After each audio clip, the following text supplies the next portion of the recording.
Hello guys, I am Megha. आपका स्वागत है हमारे चैनल ओनली फॉर यू में। तो चलिए शुरू करते हैं। विलियम शेक्सपियर का sonnet 116 let me not to the marriage of two minds आज हम पढ़ेंगे, पर इसे पढ़ने से पहले हम विलियम शेक्सपियर के बारे में कुछ जान लेते हैं। विलियम शेक्सपियर का जन्म 1564 में हुआ था and he was died in 1660। He was a famous play writer. He wrote most of these plays for kings and queen.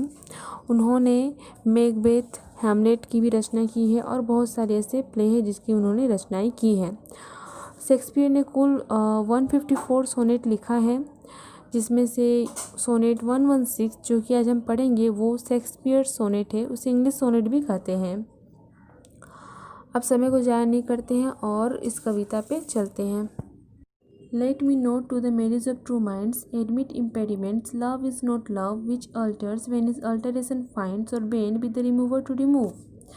इन चार पंक्तियों में कवि कहना चाहते हैं कि ट्रू माइंड जो भी दो प्रेमी होते हैं जो एक दूसरे से सच्चा प्रेम करते हैं, उस प्रेमियों के जीवन में किसी भी तरह की बाधा को नहीं आना चाहिए। वो विश करते हैं कि मैं विश करता हूँ कि इन दोनों जो दो प्रेमी हैं जो एक दूसरे से सच्चा प्रेम करते हैं, सच्चे मन से, सच्चे हृदय से, उन दोनों के जीवन में किसी भी तरह का इम्पेडिमेंट्स यानी ऑब्स्टेकल, बाधा जो सोसाइटी द्वारा भी क्रिएट की जा सकती है और परिस्थितियाँ भी कभी कभी ऐसी उत्पन्न हो जाती है, तो ये सारी बाधाएं उनके प्रेम के बीच में ना आए।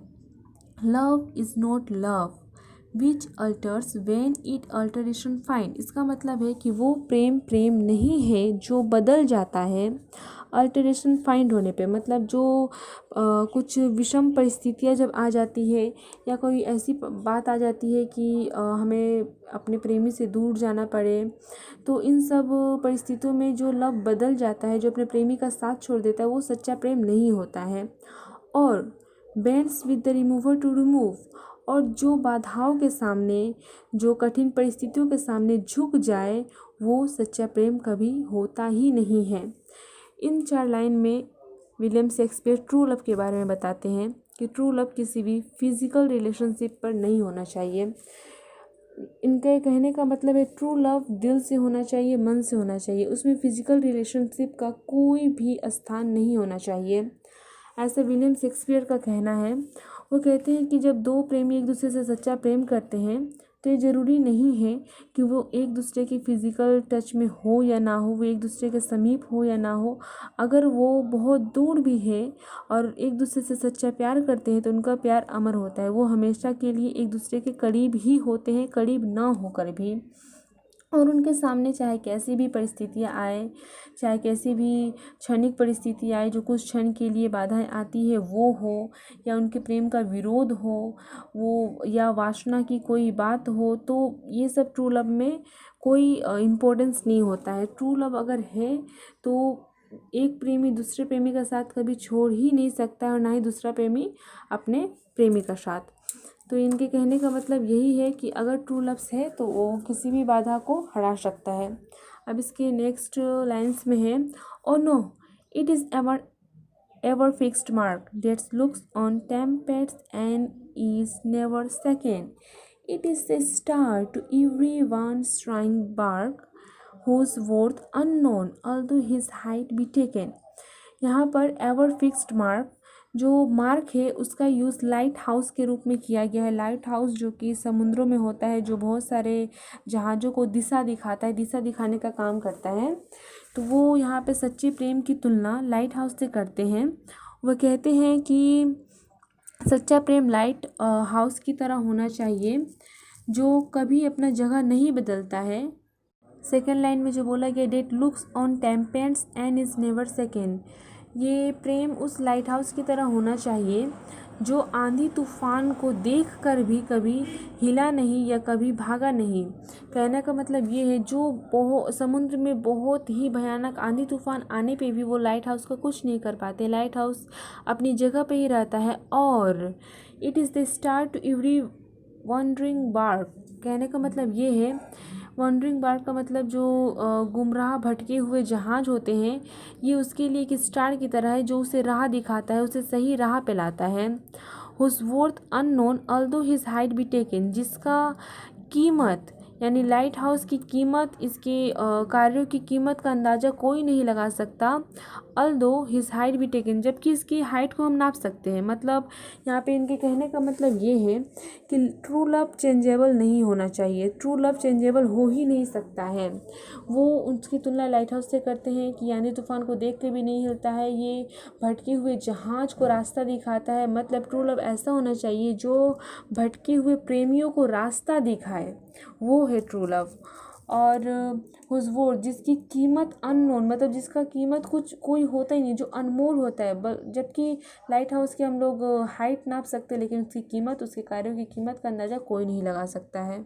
नेक्स्ट लाइन में है love not time's fool, though rosy lips and cheeks within his bending sickles compass come, love alters not with his brief hours and weeks, but hears it out even to the edge of doom। तो यहाँ पे कवि कहते हैं love's not times full thou rosy lips and cheeks, प्यार कभी नहीं मरता है, समय गुजर सकता है, समय जा सकता है, समय के साथ साथ हमारी जो खूबसूरती है वो मर सकती है, लेकिन प्रेम कभी नहीं मर सकता है। इनके कहने का मतलब ये है समय काल जो होता है वो सबको निगल सकता है। मतलब समय हमारे ब्यूटी को, हमारे रोजी लिप्स को, चिक्स को, जो भी गुलाबी होठ है, गाल होते हैं एक प्रेमिका के, उसको ख़राब कर सकता है, उसकी ब्यूटी को छीन सकता है। लेकिन उसके प्रेमी, जो सच्चा प्रेमी, उसके हृदय में बसे उसके प्रेम को समय कभी मिटा नहीं सकता है, और उन दोनों के प्रेम को भी समय कभी भी नष्ट नहीं कर सकता है। जब इसका सबसे अच्छा उदाहरण है कि देखिए विलियम शेक्सपियर ने उतने वर्षों पहले ये कविता लिखा था, और आज भी ये कविता हम पढ़ रहे हैं और इसके आदर्शों को हम अपने जीवन में लाने की कोशिश कर रहे हैं। उसी प्रकार सच्चा प्रेम भी अमर होता है। टाइम का जो बेंडिंग सिकल कंपास होता है, with in his bending sicles compass, जो हंसुआ होता है घास को काटने वाला, जब वो चलाते हैं तो उसके पास जो भी आता है, जो भी हो, घास हो, पत्ता हो, सब कट जाता है। लेकिन यहाँ पर उसकी तुलना समय के हंसुए से की गई है, अर्थात समय के हंसुए से सब चीज़ को काटा जा सकता है, सभी चीज़ को मिटाया जा सकता है। टाइम क्या करता है, अपने जितने भी ब्यूटी है, जितने भी हमारा अभी अच्छा समय है, या हमारे जीवन में जो भी ब्यूटी की वजह से जो भी लोग आकर्षित हो रहे हैं, सभी चीज़ें मिट जाएगी। लेकिन ट्रू लव, अगर ट्रू लव है तो वो कभी नहीं मरेगा। Love alters not within his brief hours and weeks, मतलब प्रेम कभी भी घंटों या हफ्तों में चेंज नहीं होता है, वो अमर होता है, वो हमेशा हमेशा के लिए जीवित रहता है अगर वो ट्रू हो तो। But bears it out even to the edge of doom, और जो सच्चा प्रेम होता है वो हमें हमारे मंजिल तक पहुंचाता है, क़यामत के अंत तक पहुंचाता है। If this be error and upon me proved, I never writ nor no man ever loved, अगर मेरे कहे हुए कथनों को, जो विलियम शेक्सपियर ने ऊपर में लिखा, अगर इन सब कहे हुए कथनों को कोई गलत साबित कर देता है या गलत साबित हो जाता है और उन्हें प्रूव कर दिया जाता है, तो मान लेंगे कि आज तक उन्होंने कोई कविता लिखा ही नहीं और किसी भी व्यक्ति ने सच्चा प्यार किया ही नहीं। ओवरऑल विलियम शेक्सपियर ने एक ट्रू माइंड्स, ट्रू लव के बारे में बताया है, और उन्होंने अपने कविता में ट्रू लव्स की तुलना लाइट हाउस से की है। वंडरिंग बार्क, उन्होंने लव कहा है कि लव कभी नहीं मरता है, भले समय सबको, ब्यूटी को नष्ट कर दे, लेकिन अगर सच्चा प्यार है तो वो ब्यूटी पे नहीं आधारित होता, वो हृदय पे आधारित होता है। किसी की खूबसूरती अगर चला जाए और उसका प्यार भी चला जाए, इसका मतलब वो ट्रू नहीं था। प्यार हमेशा हमेशा के लिए अमर होता है। वो कहते हैं कि अगर उनका statement can be prove to be error, he declares he must never have written a word and no man can even have been in love। तो ये रही विलियम शेक्सपियर की कविता और उसका अर्थ। और अगर आप चाहते हैं कि ऐसे ही बहुत सारी कविताओं के अर्थ आपको आपके पास पहुँचे, और मैं और भी बहुत सारे आगे भी ऐसी कविताओं का अर्थ आपको बताऊं, तो प्लीज़ हमारे चैनल को सब्सक्राइब और लाइक करना मत भूलिएगा, एंड शेयर करना भी।